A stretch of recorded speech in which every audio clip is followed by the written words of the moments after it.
Godmorgen.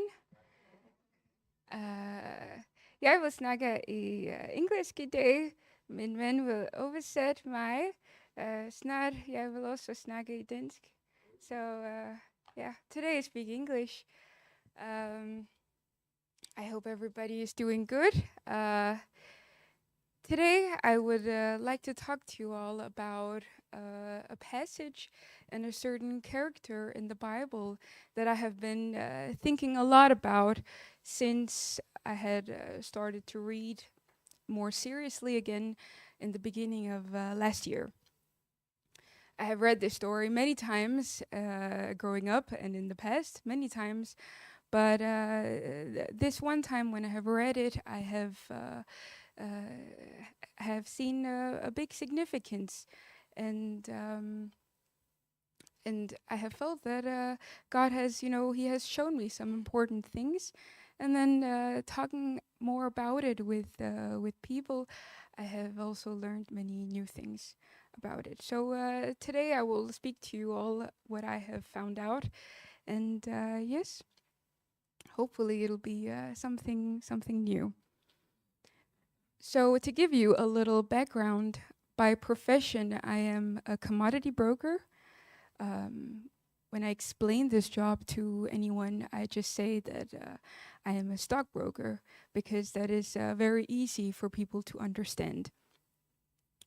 But actually, I am a commodity broker, I am a grain broker, and to explain my job very simply, I am somebody who stands in between a buyer and a seller of grain.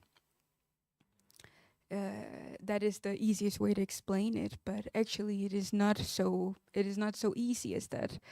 Reality is that I have to read, many analysis, many reports. I have to see what exactly a country can produce in a certain crop year. I have to see the harvest amount.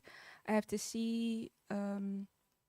I have to not just see and read these reports, but I also have to speak with, traders and big companies to understand exactly what a certain country has to offer, what they can produce, what they have to keep for their own country's use, and what they have left for the export side. And then what is left on the export side to see how much is remaining from the previous year, the carry out, and to see then out of that how much can be, sold to the rest of the world, and how much capacity they have and what they're thinking about selling. So that is on the production side. Then on the import side, I have to also see countries like Spain, Ireland in the Europe that are on the import side. I have to see how much have they actually produced in a year.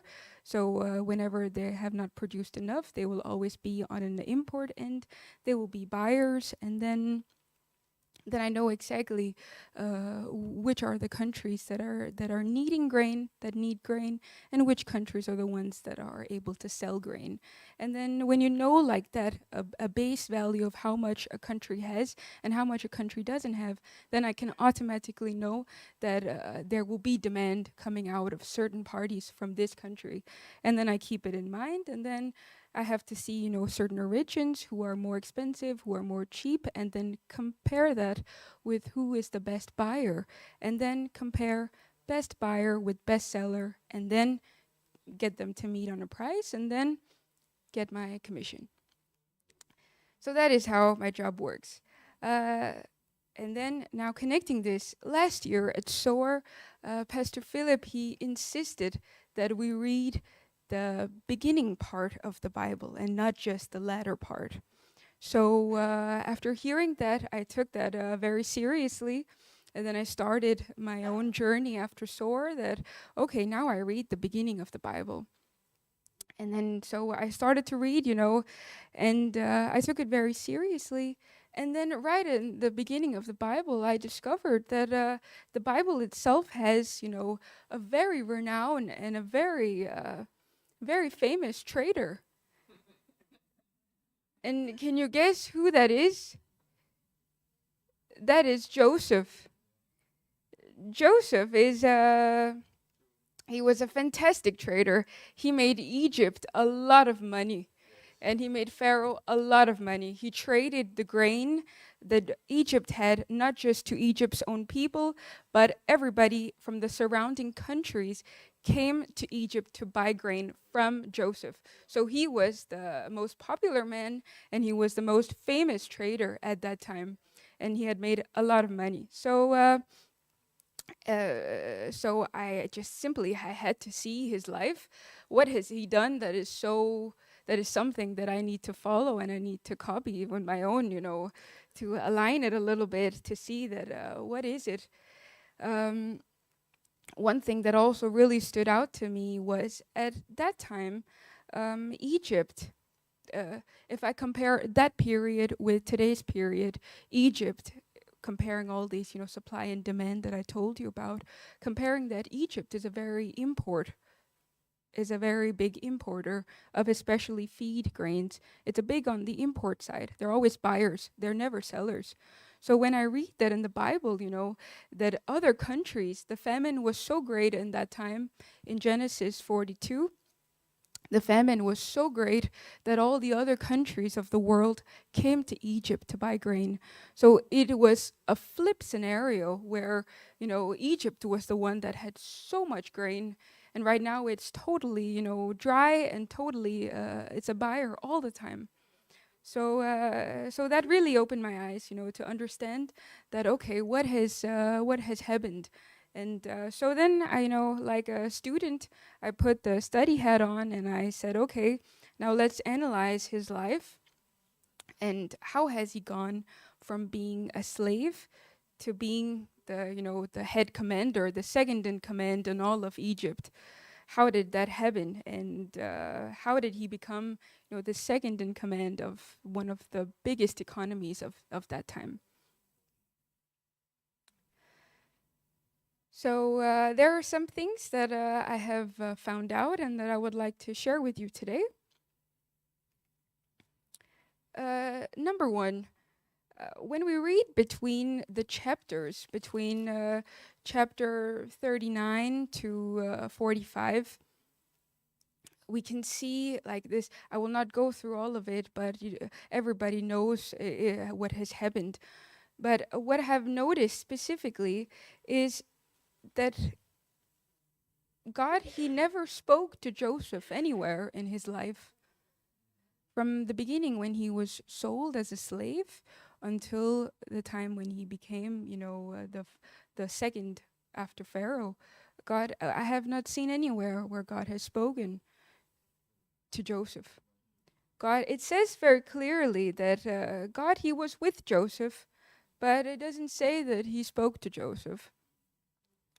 That really it really struck me quite hard. That okay, he must. It had to be, God has really not spoken at any time. It has not mentioned, even when Joseph, he was in the, the deep, darkest place in the prison, and he was just having the worst time of his life, and he was crying out. He must have been crying out to God that, God, please, do you see me? Do you hear me? Do you recognize that I'm here? I have not done anything. Please show me that you're here. That something, give me a sign, give me something. But it does not mention anywhere that that God spoke to him. It only mentions that he was with Joseph, and wherever Joseph went, he was successful. So that one really struck out to me because oftentimes I have also been in the situation where I've been so down, I have been so so beat that I have always been sometimes in the back of the church and just asking that God, if you see me, if you really see me, please give me a sign, give me something, give me that prophetic word, give me that word today that you have for me, give me that so that I know that you see me, that you hear me. But and oftentimes I don't get that. So and then I feel so discouraged that God, you did not see me today. But seeing this, it really struck out to me so deeply that that it happened the same with Joseph, and what Joseph did is that he just trusted God. He just blindly just kept going. He just put his head down. He just continued to work hard, and he just had his trust in God. And God was with him everywhere he went. So that was very that was really striking out to me, that we don't have to always receive that prophetic word and to receive that sign. We must have that confidence that God, you are with me, you stand with me, and you go with me, and I don't have to expect anything from you. I believe that you're standing with me. Then that brings me to the next question. If God has never spoken to Joseph, then how did Joseph know about God? How did he know that God is with him? And how did he have so much trust? And how did he have so much confidence? And how did he have so much reverence, and so much, more than anything, he had the fear of God in him the most? And why was he such a big advocate for God everywhere he went? In front of Potiphar's wife, he said, how could I, commit this great wickedness and sin against God? In front of the butler, in front of the baker, he said that don't interpretations belong to God. And in front of the Pharaoh, the ruler of the big nation, he stood there boldly and he said that it is not me, but it is God who will give Pharaoh the answer of peace, in Genesis 41:16. So how did he know so much, Joseph? And my conclusion was that it was because of his father, Jacob. Jacob had been teaching him since he was little, had been, speaking the word of God, had been speaking about his life, how God has been with him, told him all the stories, and have just kept on digging and digging and, piling on that foundation, that the foundation of God was so strong in him that even when he was a slave throughout Egypt, he had that confidence in God. And when he was a prisoner, he had that confidence. And when he stood in front of Pharaoh, he had that confidence. So it was instilled so deeply in him. And I think that credit goes to the parents. And that was a very big lesson for me also, um, that when I do have children, that that will be the first thing, because we're not with them, their whole life, and they need to know the greatness of God, the fear of God, and that God is real and how powerful His works are. So, and that credit, I think, that goes to his father for doing that, because when he was in his deepest, he remembered. He did not remember his father or anyone. He remembered that God is with me, and he kept that closest to him. So I think that is a big responsibility for parents, that they teach and they teach and they teach, and one day the fruits they will show. Yes. Then number 3, I have gone through it, through this passage many, many times. I have been looking through this since March of last year, and I've been going through it many times, and I have not found in here a mistake that Joseph had done to deserve to be sold as a slave, and a mistake that Joseph had done to be sent into prison. I have not found that he has done a mistake in here, and and he had not done any mistake, and he must have been feeling that how come, my own brothers have sold me as a slave, and people have, spoken falsely, Potiphar's wife, and he's just been thrown into prison. He has not done anything wrong to deserve this kind of judgment, to deserve this kind of punishment. So it just related so much in my life, and it could also be in your life, where you think that what have I done to deserve this pain, to deserve this kind of treatment that I'm receiving right now? I have not done anything bad to deserve this, to to be in this kind of situation. It has not been my fault that I have to go through this right now. But in that moment, we have to be reminded, because we have to be reminded of what Joseph's future looked like, because he went through all of this trial and this pain and this hurt. But what was the end result?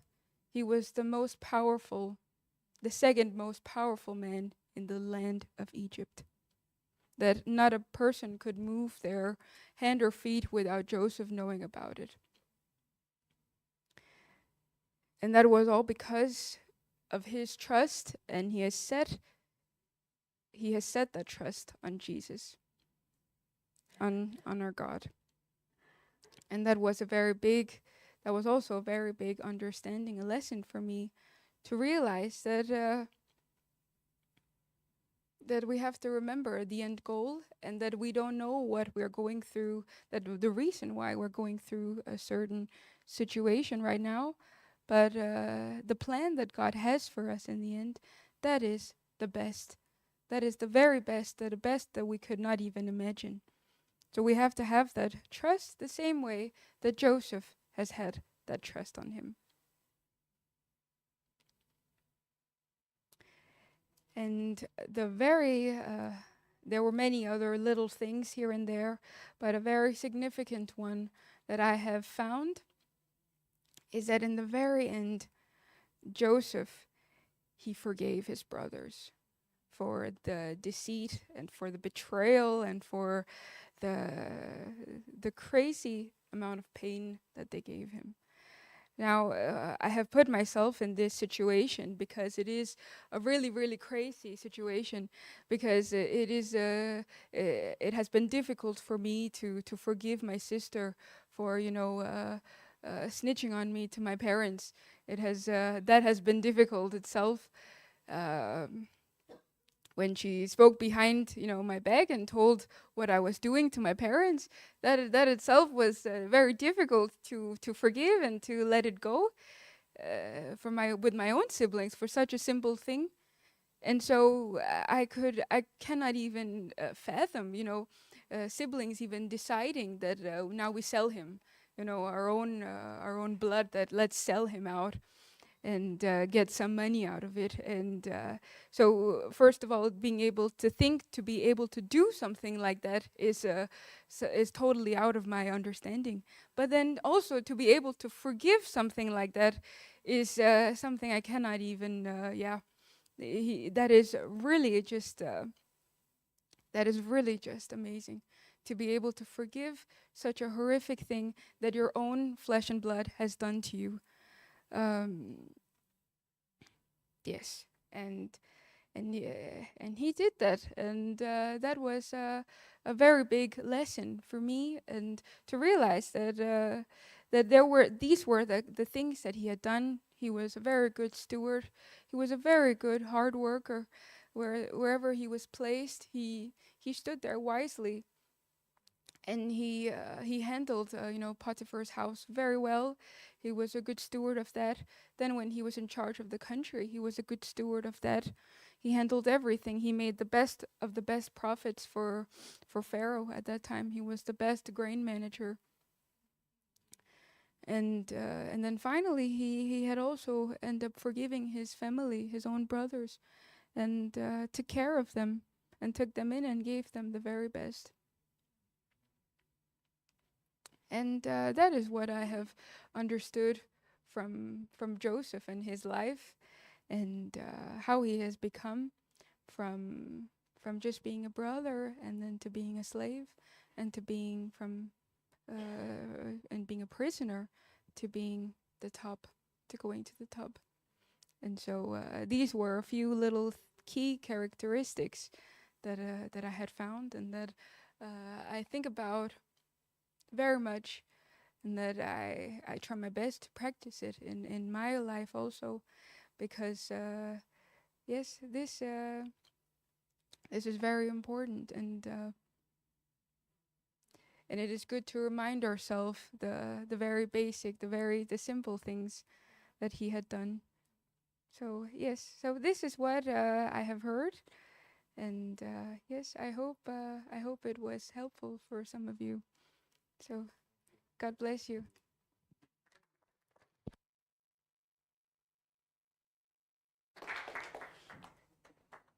Thank you, Alina.